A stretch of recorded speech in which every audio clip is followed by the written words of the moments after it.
Hello, everyone. Welcome to another episode of AI Talks. Today, I am very happy to have Federico Menna, who is the CEO of EIT Digital. Prior to EIT Digital, Federico was working for several years for Vodafone Group, where he was in charge of new technology transfer from trials and pilots to commercial deployments, which is an excellent experience and something that is that we all want to learn from. My name is Matt Culedo. I'm the founder of Neoteric, where we help companies build and implement AI-powered solutions. So today's discussion will be around innovations and regulations and how they interact and how they help each other or how they build obstacles. And we especially want to discuss how the regulation process around artificial intelligence goes in the European Union and what can we expect in the future, how it will shape our ability to innovate. And I think we have to say catch up with the US and Asia. But before we do that, can you tell us a few words about EIT Digital and its mission?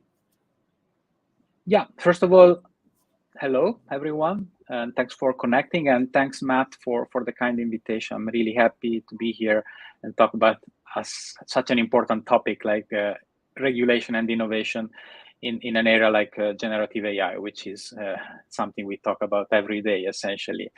So about EIT Digital. So we are, the EIT stands for European Institute of Innovation and Technology. So we are part of this institute, which was set up in 2010 with the ambition of shortening the gap between labs and market, something where Europe was lagging behind compared to other parts of the world. So the idea was to fill the gap from research and innovation with the ambition to create more global champions when it comes to startups, scale-ups, and in general, innovative companies. We also support entrepreneurial talent. So it's not only about innovation, but also about fostering a new generation of talents that are able to combine technology and business. So that's about us. What would you say were like the three most successful projects that you supported and really helped getting into real life implementations? Yeah, I think I could mention more than three, but given that I mentioned these different areas where we work, I'd like to mention one per area. So the first one is about education. So at EIT Digital, we built one of the largest network of universities that are able to create talents that are combining business and technology. So our students are studying computer science applied to 7 different verticals, ranging from data science to fintech. And they, on top of the hardcore technology, they learn how to transform this technology in business, economic impact, but also societal impact. That's a big achievement. We ran already several cohorts. We graduated more than 3,500 students over the years, and these students are excellent. They find a job when they're still studying. They created companies that are growing fast, and they are also having important positions in corporates. So that's one. The second one is about startup creation. So we created some excellent startups that are now growing in beyond their home countries, so becoming European champions. I may mention one, which is Ariadne Maps from Germany. It was created in 2019 by one of our projects, and now they are a true European champion in AI analytics and in general in technology.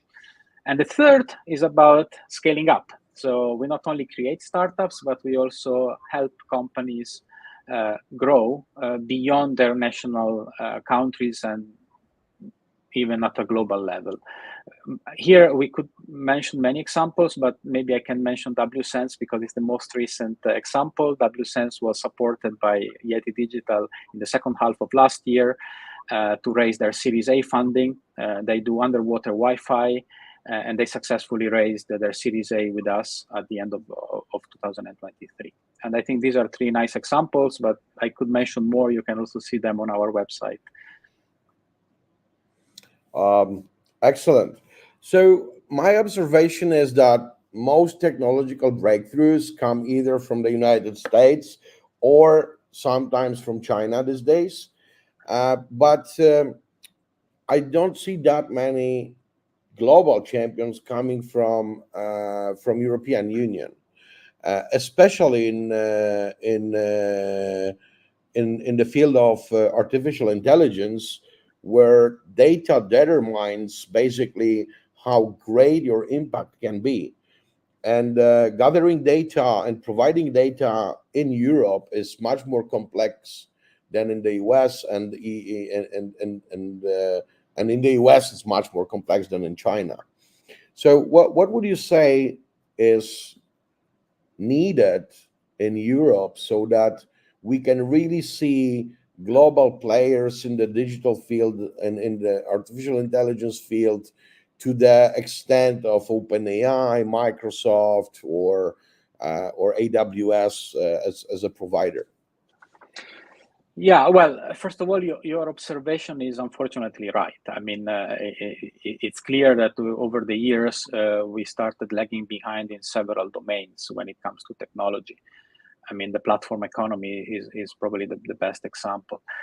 And we don't want this to happen again when it comes to AI, and especially now that generative AI is so prominent.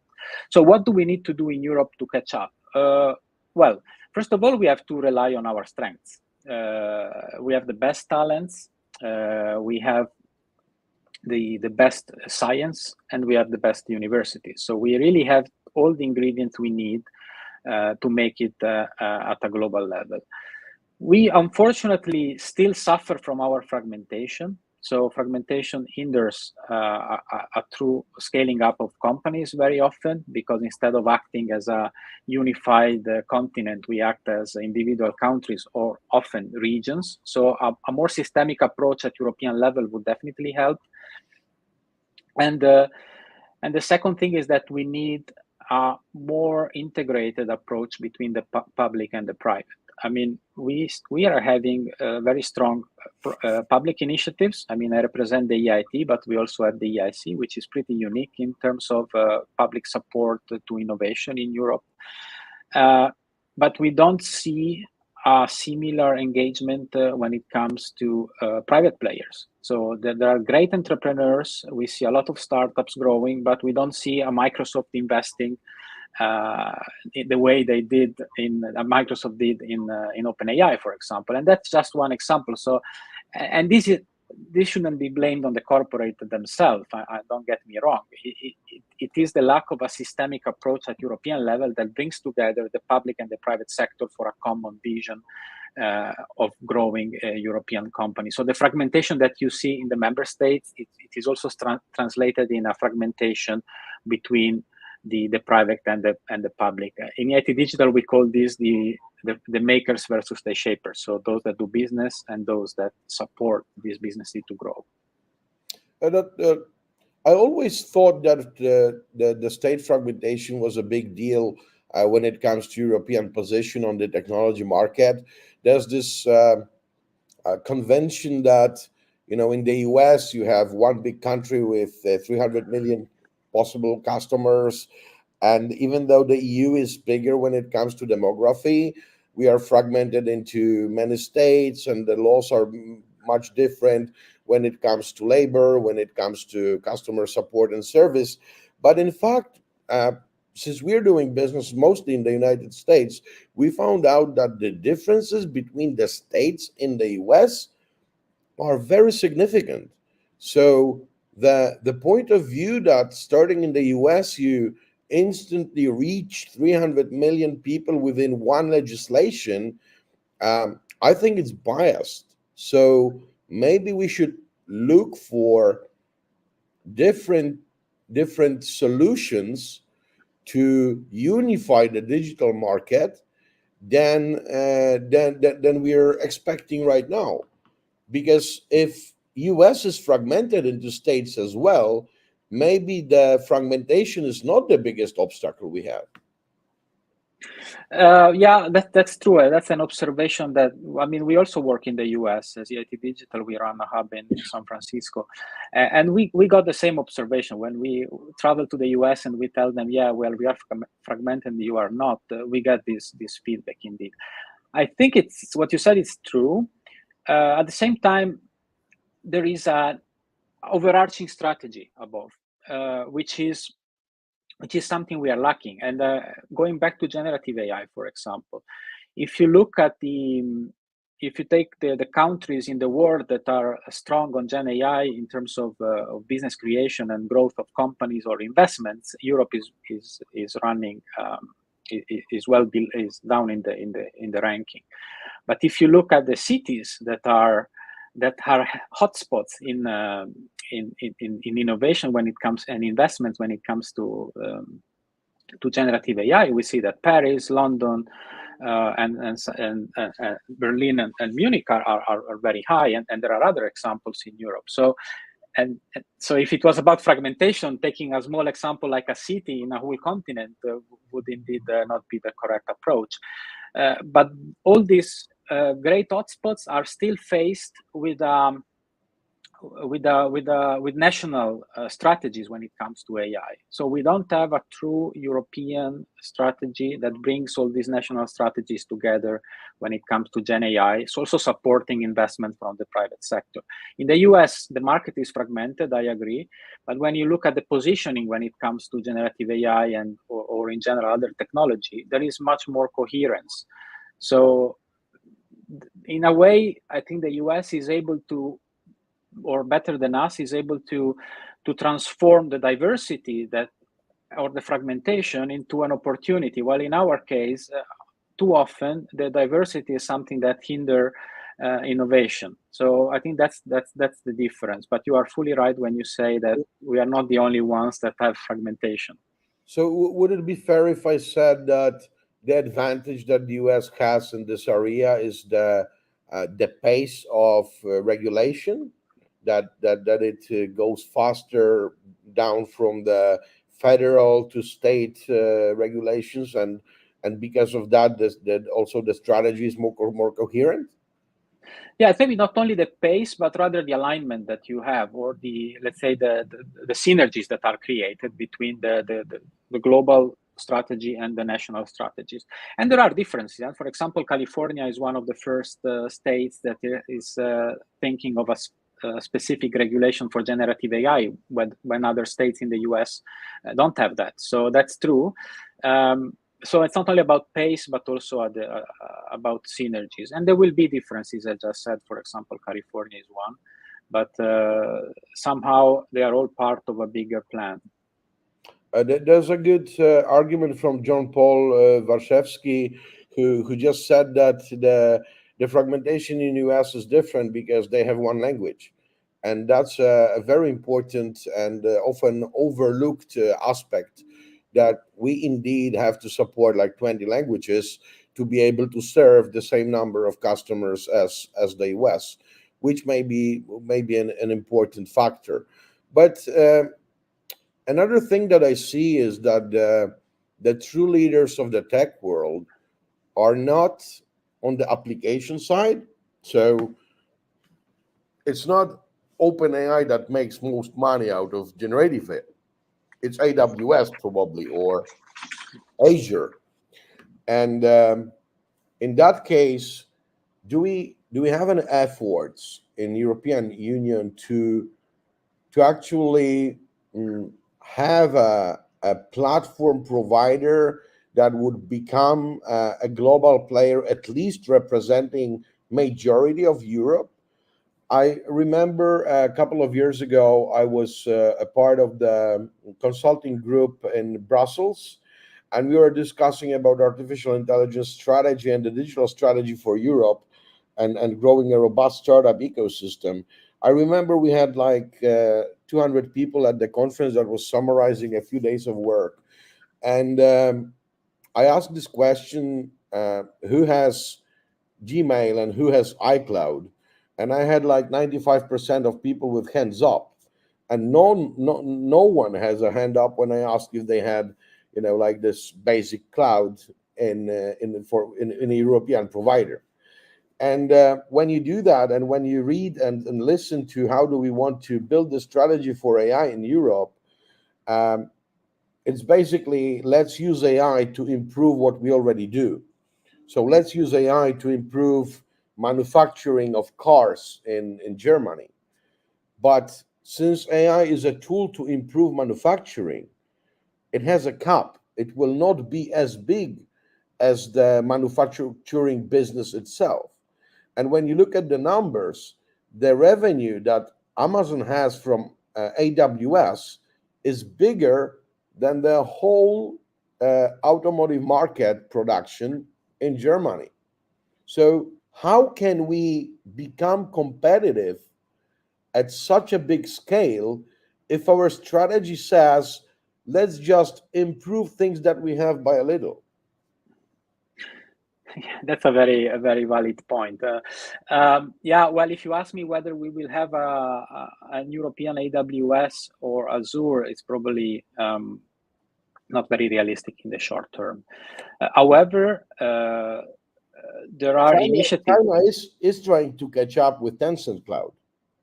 Yeah, but still, I don't know if they will make it. I mean, these are really, this is as they say, maybe not the winner takes it all, but that takes most. So I think what we have in Europe, and it's pretty unique, and the others don't have, is, for example, the Euro HPC initiative, where we bring together players in working on cloud and data infrastructure, and that by working together themselves and the public sector, they're really building an infrastructure that is able to support AI applications at a global level. So initiatives like that have the potential to quickly scale up, in my view. A single player becoming a true competitor of AWS, I don't think it's realistic. When I look at the Euro HPC initiative, for example, I think it's a great initiative. It still needs more investment, both from the private and public sector, but it also needs to be targeted also to the business side, because so far it had mostly a focus on science and research, and it doesn't focus on business, and then the result is what you just described. So I think we cannot try to copy paste the others at this stage, especially when it comes to the infrastructure, but we could fill the gap by some joint initiatives at a European level. And here's the question about basically an opportunity for a regulation to be an enabler for emerging of such platforms in Europe, because since EU is generally much more regulated than the US, the US players like Microsoft, OpenAI, or Google, they have to twist and tweak their business models, their terms and conditions, the way they operate to fit European regulation. So they basically need to change what they do to be able to provide for Europe. Does it then bring the opportunity for a European player to emerge and actually be compliant first? It does, and that's actually very important. If regulation is a way here, not only to let's say to slow down things as often we hear, but it really also to regulate the market and allow smaller players to emerge, especially in generative AI. I mean, computing power and data are two key ingredients, and they are dominated by the big players. So a European regulation that would allow a more, let's say, more market opportunities for new players would definitely allow the growth of European players. And there are some, Mistral, And for example. there's already a big initiative in the EU to support semiconductor industry, which is crucial for building the computation power. And also I remember one of the European, I think, startups, GraphCore, which is providing AI specific processors that you can build clouds on, and are much more effective even than the graphic cards. in computations for artificial intelligence. So, uh, do you think we can get back on track with the semiconductor industry just to lay the foundations for independent innovation in Europe? Well, I think that's the ambition. It's not an easy path, but we have. I think we have to aim at that. I mean, that's the only way. We have to catch up with the rest of the world. And I mean, we see some players that are emerging in Europe, so that's a good sign. Mistral, 11 Labs, Aleph Alpha, for example, from Germany. So these are good examples that demonstrate that the potential is there. But yes, there's a lot of 11 work to Labs be done. is an interesting case, but I have three remarks on 11 Labs. Firstly, my heart is very close with it as they have Polish founders, and I always like to see local players. I'm from Poland, emerging on a global scale. I think we have a lot to offer when it comes to entrepreneurship and technology. But 11 Labs as a startup is a London-based entity, which means it's not even in the EU anymore. So saying that 11 Labs is one of the emerging European providers, I think it's a stretch because they are not from the EU, uh, and yeah, how can we still see it as an argument here? Yeah, it's true. I mean, the ambition would be that the Polish founders would have created and scaled their company out of Poland, of course, or maybe another country in Europe. Indeed, I still think the UK is much closer to Europe than the US when it comes to technology deployment, to values and culture. So that I see. You are right. It gives still the hope that others around the UK, meaning in the EU27, could make the same. And then if we look at Mistral or Aleph Alpha, they are true Europeans. So in that case, I think your comment is correct. At the same time, it's a good sign that European founders, even from the UK, are making it to the global stage. Yeah, and this is a scenario that repeats itself one time after another. That a startup emerges in Europe or is founded by European founders, but basically since Series A, they end up in the United States, and United States VCs require them for a United States entity, which means that the moment we have a taste of upcoming success in Europe, we're losing this. Do we have any regulations coming that can change this trend and let startups that are emerging from Europe really grow and scale in Europe? Yeah, and out of Europe, exactly. Yes. So that's the challenge indeed. If you look at many of the global players, one way or the other, they have a European flavor, but not the European headquarter or IP. So yeah, I think there are some things that Europe could do to facilitate this. So first of all, we need to make sure that our talents are not leaving, because very often, I mean, there are cases when the company is created here, but then at Series A it moves. But we also have many cases where the company is created outside of Europe from scratch, and we want to avoid that. So opportunities for talents to stay in Europe and grow and create their company in Europe should be created. But that's not the only thing. For example, we should also Yeah, make sure that but Federico, I have just seen a map showing how what is the percentage of people that are working within science and technology fields in different places in Europe. And I was quite surprised to see that basically Central and Eastern Europe is way above 50% of people involved in science and technology. So I believe there are opportunities here.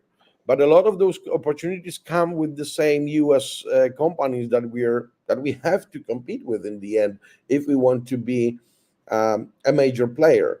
And I have one specific questions when it comes to changing the situation with where the startups are scaling. Um, the the funds that are managing retirement money, which means the biggest funds there are in Europe, Mhm. they are not allowed to invest in high risk assets, so they cannot invest in a venture capital fund, but they do it. They invest in in fund of funds in the US, and those funds invest in VCs, but they also consume the most profit they generate, which means that we lose a startup and still use EU money to fund it in the US. Wouldn't changing that bring an opportunity to really have big players coming not only out of Europe, but operating out of Europe? Well, that's one of the You things said indeed. the talent is here. Yeah, talent is here. The best researchers and scientists are here. Yeah, I mean that would definitely help. I agree with you. That's one of the twisted elements when we see what's going on between at a global level. So I agree. That would be something that would help. It's not something we can change in the short term, though. But I mean, also we need to take actions towards that. Otherwise, it will never change.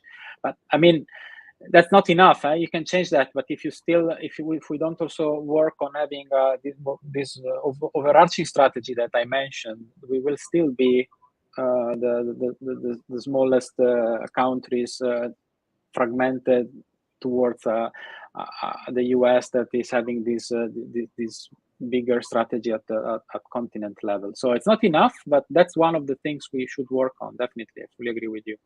Are you aware of any changes in the regulations that might unleash this potential, or it's not on the topics being discussed in how to actually grow the technology market in Europe? Oh, well, that's definitely a discussion. But as you see, often we spend too much time discussing, and the implementation takes too much time, and technology in parallel evolves. So Well, I think one sometimes of it's the good. Sometimes it's good because innovation happens the fastest when the regulations are not there yet. So usually the regulator looks in a way that it observes the market, how the new thing is going on, if it interferes with any different regulations, how it goes with compliance in other areas, and then build regulations around things that work and are good for the society, for the markets, and for business. But in the case of generative AI, something unprecedented happened, because usually the innovators say, don't regulate us. Let us explore, let us innovate, let us disrupt, and regulate later when we know what we're doing. But in case of generative AI, the very companies that were on the forefront of this innovation, they said, please regulate us. We need some constraints. What would you say it's so much different about this technology that the same companies that were obstructing any regulation in their field are asking over and over again, where's the AI Act? Where are the following regulations that will be more operation wise than, let's say, metaphysical? Well, I think it's the disruption potential of this technology. It's truly a significant change compared to anything we have seen before. So I mean, even the Americans, the Google founder or let's say one of the godfather of AI, resigned from Google when he realized how fast things were moving, and even Elon Musk himself, at some point, was asking for a slowing down. It was probably a boutade, but still, it gives a flavor of of the disruption of this technology. And as I said before, it's not only about disruption and impact to society, but it's also that if we look at the data and computing power, then it will only be a competition for the big players or those small players that are able to attract the interest of the Microsoft and the Google of this world and get a lot of money from them. But there will not be space for smaller players. So I think that's where the need and the request comes from. But can you share a little bit how Europe is currently working on the regulations of artificial intelligence? Maria Christova here on LinkedIn, she shared that the main obstacle is over-regulation, and I agree to a very big extent that EU has a trend for over-regulating, and then the market turns the wheels around again. Look at the GDPR.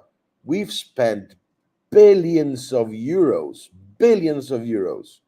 and ended up with five more checkboxes to check. Nothing changed for me as a EU citizen. I still get a dozen of spam phone calls trying to sell me anything from Marinus covers for my bed through photovoltaics to a credit that's not coming from a bank. It didn't save me from my data being abused at all, but it made companies in Europe spend billions on compliance instead of innovation. And I am afraid, and I sense this fear from Maria's post as well, that we will end up in the same place. That EU will go after regulating the AI, and it will end up being a checkbox saying, I agree for my data to be used to train large language models. I agree for my data to be used as a part of the RAG system that will improve the answers by generative AI. And again, we will waste billions on things that doesn't really bring tangible value. Yeah, well, in a way, you are right. At the same time, I mean, GDPR, the rest of the world followed us, and in a way, it also we cannot know what would have happened without a GDPR in place. But in a way, I'm sure that it also had some good effects on potential misuse of data. That maybe we went a bit too far. I fully agree, and the investments that were made were too large. So our advice here also in the work that Yeti Digital does more as a support to the policymakers is that regulation in generative AI needs to be more a co-creation where the public works together with the entrepreneurs, not only the big ones, but also those that are addressing some niche in the market, and really use a learn by doing approach. For example, through regulatory sandboxes, where innovators are able to test in a controlled environment and later scale up without having too much boundaries in the beginning, but then also preserving values and avoiding risk to society. Of course, And it's this, easy to say, but the and it's a implementation and is. it's a it, and it's a great case, but it's a great case again for Google and Microsoft. They will comply with something. They will have a stamp saying everything is well. But look at it from the perspective of a small business. We are giving out numbers saying how fast and how cheap it is to open a company in Poland, in Estonia, in Portugal, and we're trying to get better at it. We have it in 72 hours, we have it in 24 hours, but then you open this company and you have to comply, and you want to open the simplest website, and you need those GDPR regulations. And of course, there are people that are trying to find some, templates. But if you want to go professionally about it, you are spending a few thousand euros on lawyers to open the simplest landing page. That's crazy. At the same time, you could really validate your business idea for the same amount of money that you're spending on lawyers just to have three checkboxes on your website. And I'm really afraid that bringing the regulation for the AI, which will have to be much more complex than GDPR. It will basically cut off any opportunities that are for the small businesses to emerge because the compliance costs just to start will be so big. Yeah, well, I mean, that's a risk indeed. I see that there are actually in discussion some mitigation actions to this. One is, for example, to take a sector-specific approach. I think it's very different whether you work in healthcare or manufacturing or in the smart city domain, for example. So there also we need to. We had a project both in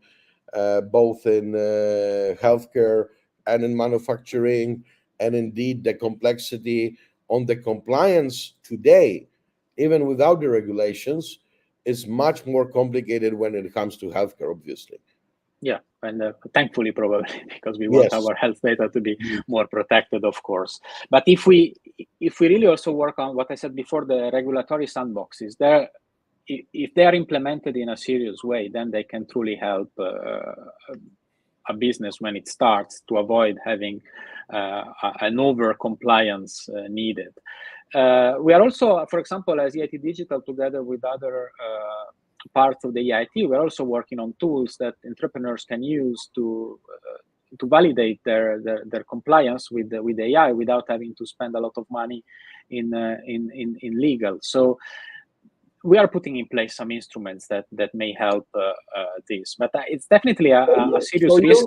So you as EIT Digital are already anticipating that the problem of overregulation will come, and you are already working on the ways to ease things up for entrepreneurs.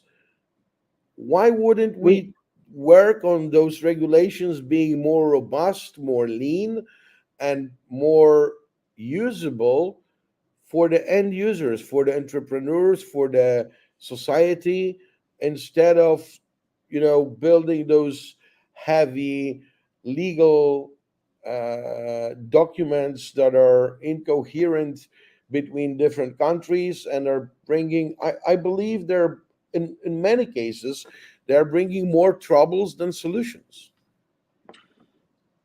Well, yeah, you may see that way, and I see the point indeed. At the same time, it's a complex matter because of the complexity of the European legislation, of the European setup, with, as I said before, with many countries. And so we are not anticipating an over-regulation. We anticipate that it may be scary or difficult for an entrepreneur to launch an AI company and having from the get-go to comply with a lot of requirements that may be needed at some point. So I don't think it's only about over-regulation. It's also about the maturity and the impact that your solution may have. So if you're just starting up with a small pilot, you don't need to be compliant with the legislation of 27 member states. At the same time, maybe when this company will be a global player, it will be good to be compliant and have some boundaries. So I don't see it as negative as you are seeing it. I just see that it's something to be taken into consideration, and it's something that where the public and the private should work together to make sure that this becomes something to help the growth in the economic growth of companies, but also avoiding risk to society. Because also the downside is that there may be huge risks when some solutions are rolled out at a bigger scale. So I also see that downside, and that's why I think it's good to have a balancing act between innovation and regulation.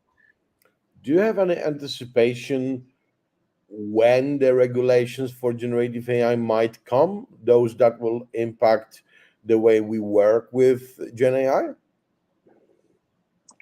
Well, I don't know for sure. I know that the AI Act anyway will include some specific element on generative AI. Of course, the scope is much broader than only generative AI because it was started before the big wave of generative AI came. But my anticipation is that it will be fully rolled out as of 2025, not before. And we still have time to probably influence some specific elements of it. So we still have basically a couple of years for that.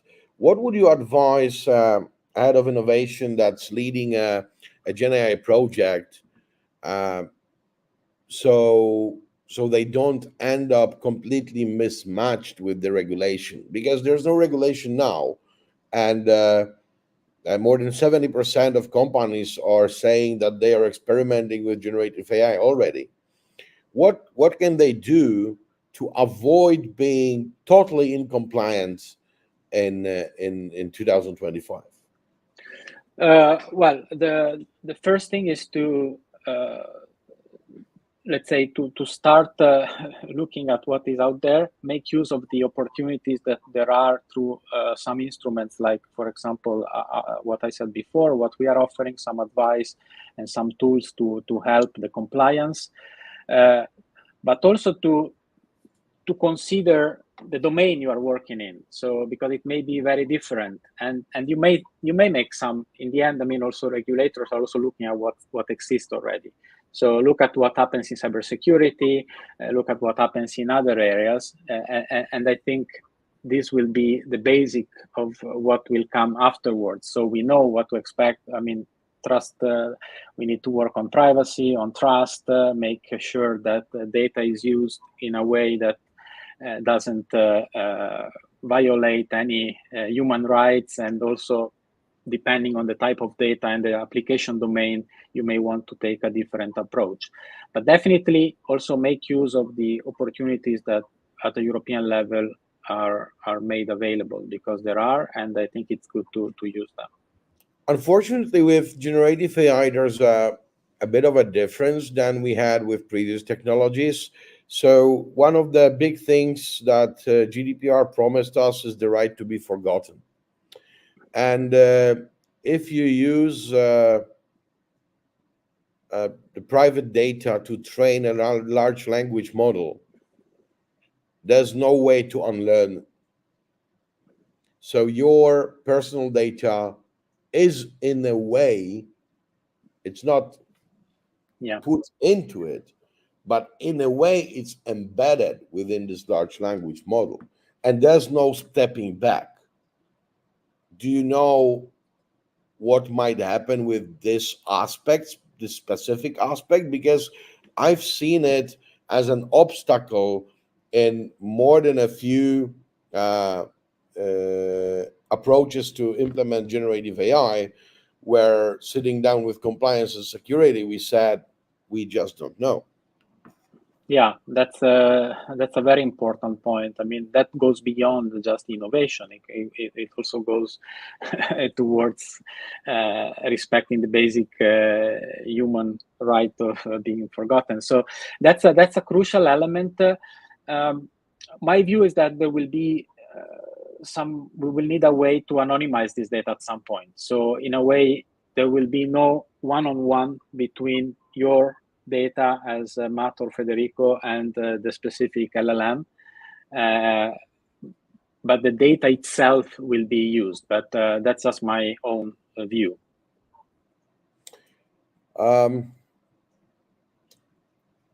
What would you say if we took a step back with GDPR and AI and relied more on technology than on the law to solve things?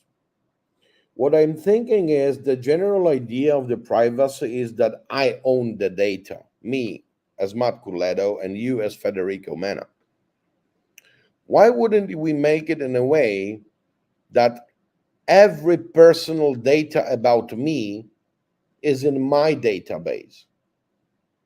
So imagine my bank has a data bank for me, just like it has for money.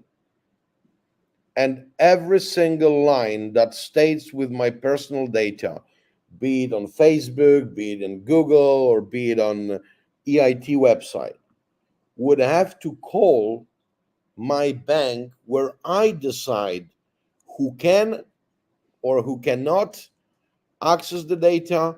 I can update it in one place. I can make a decision that, okay, uh, Facebook, you can use my data to train your large language model, but you have to pay me $1,000 for it. Well, that's Pay me for it. Well, in a way, yeah, that's. I mean, it's the opposite, or not the opposite, the complementary view on when you say a service online is for free. Well, it's not for free. You are giving your data in exchange of that service. So, There you go. I think it's an interesting approach what you are proposing. We had something similar that we call it the personal data wallet at EIT Digital. It was a project by some of our partners.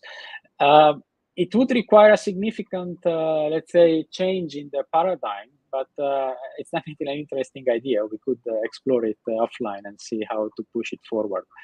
It's definitely a very, I mean, Because that a would very really give forward-looking you approach. the tools to take ownership of your data.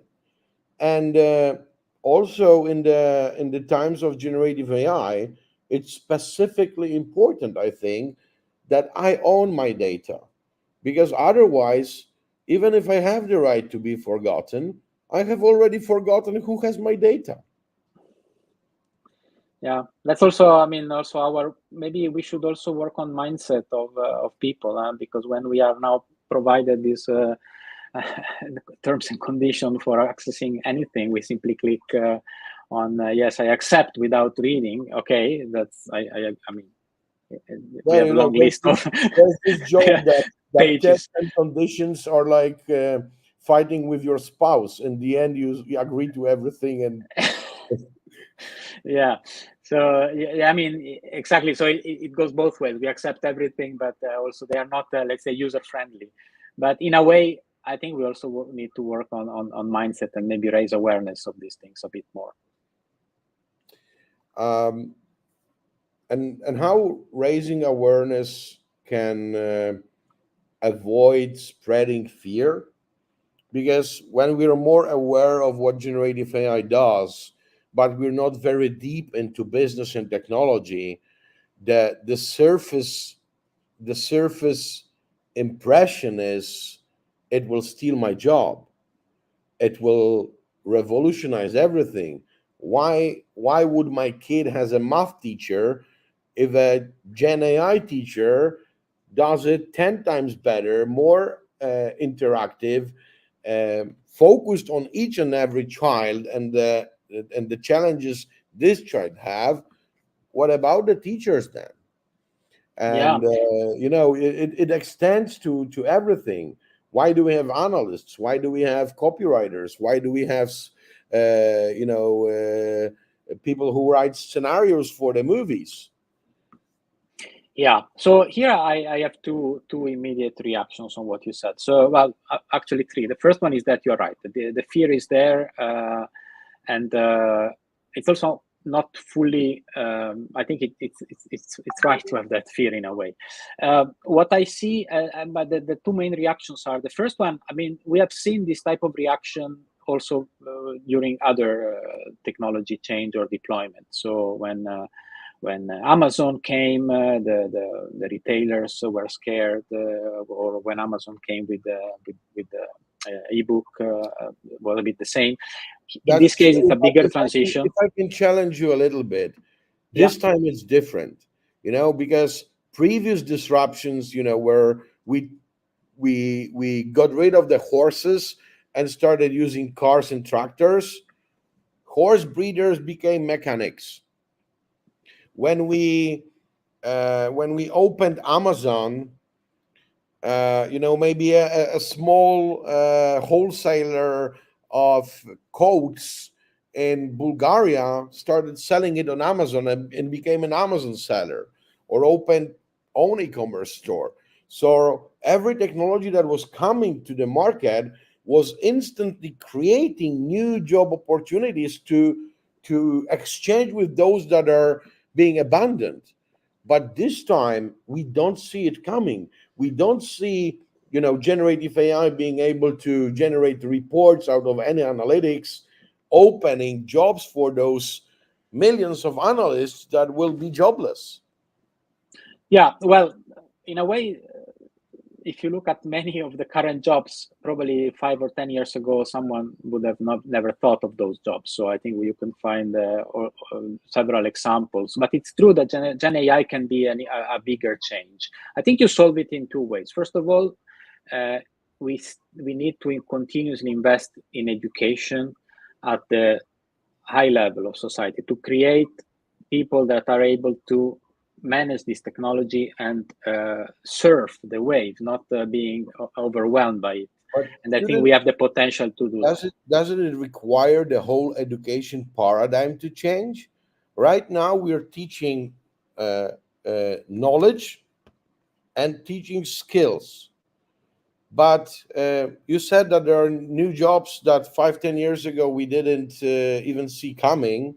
In 2017, the Institute for Future, together with Dell Technologies, organized a conference where they shared papers saying in 2030, 85% of the jobs from 2030 are not even existing now in 2017.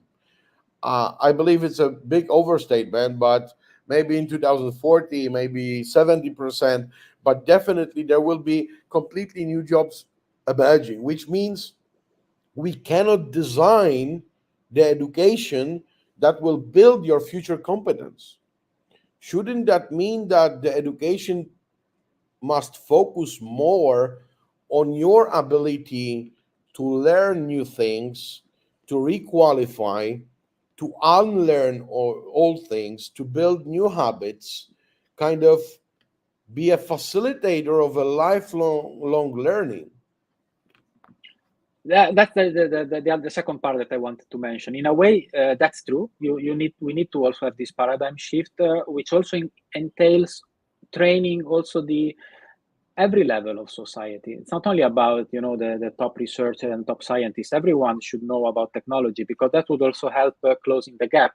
If you explain to someone that is currently having a specific job that Gen AI can be, for example, like when a laptop was brought into or a computer was brought into the office, and then things became much faster. That's in a way a good way to approach to that. But going back to the other part, I still think we need, on top of having the flexibility, which is essential, the change, but we also need people that are truly fully understanding technology and are able to push it forward, because in the end they can be the architect of the future technology changes. So we need both. We need both aspects in my view. But it is crucial that we modernize our education system. And I think that maybe going back to one of the first questions you asked me, Europe has a strong education, the best universities, the top scientists, but we should not just sit on this asset that we have. We have to modernize it. We have to invest to develop it. I mean, also the micro credentials, we see that the US is much more advanced than us on that, and it can be also something where Europe should step up. So definitely, I agree with your remarks, but I see that we should try to combine the two elements we discussed. Mhm. So, what I'm hearing here is that the the generative AI and AI technologies in general will bring a huge change to society, and we need to use education to help us be ready for it. But that means that the regulations coming from the AI Act and from the AI regulations will imply changes in regulations in different verticals. It will imply changing the legislation around education. It will imply changing the regulations around labor. It will imply changing regulations about maybe taxes. Because if you look at the generative AI challenges from the tax perspective, if I have 1,000 copywriters right now on my payroll, I'm probably paying a thousand millions euro in taxes. If I exchange those people with Gen AI technology, what happens for the society is 1,000 unemployed people and a dozen million euro every month out of the budget. Are are the discussions about regulations somehow going around this topic? What will we do with the loss of the tax money because of the way that labor is being taxed versus how technology is being taxed? Well, the last statement is correct. I think it needs to evolve together with the technology evolution. It's not that also regulation cannot be one thing that is static and it doesn't evolve. And it needs to affect all layers. It's not only about having a single AI act and then all the rest can stay as it is. We need to evolve. The world evolves, technology evolves, business evolves, and regulation has to evolve. I would not want to give the message to our audience that we will replace, with generative AI, we will replace 1,000 jobs, because if you look also what's happening out there, at EIT Digital, for example, we speak to many corporates in our network, and the message we get all the time is that they don't find enough qualified people. So I think those 1,000 people will need to be reskilled, upskilled, and I'm sure they will find another job, which we don't know what it can be at this stage. But definitely generative AI will enable new business models. It will enable new jobs. We will always need a human oversight on AI. So it's important indeed to invest in upskilling and reskilling to make sure that the companies can find the new professionals that they will need. But definitely regulation will need to be adjusted at different levels. It's not only about one single AI act or CHIPS Act or whatever, depending on the technology. Since we touched the topic, I have one news that gives a lot of hope to those that are afraid of AI taking their job away and not providing with anything new. Recent study by MIT, I think it was published in January, says that replacing an employee with an AI solution is more expensive. It's a But good that sign. will probably change over time, right? Yeah, I mean, So we and I still have also some time to prepare ourselves. Yeah, and I also think we shouldn't only look at the monetary value of these two elements. I think we should focus on the broader aspect, on the value that can be created beyond the economic one. And of course, when you run a business, you also need to check your P&L, but maybe the one-on-one reference it's not fully correct. But it's encouraging what you said. So we have a bit of time also to prepare. But again, as I like to say all the time, it's also about having foresight, and not to wait for the wave, but try to anticipate it. So, Federico, thank you for a lively discussion and interesting insights. What I've learned today is, firstly, that regulations can not only bring challenges and restrictions, but also opportunities.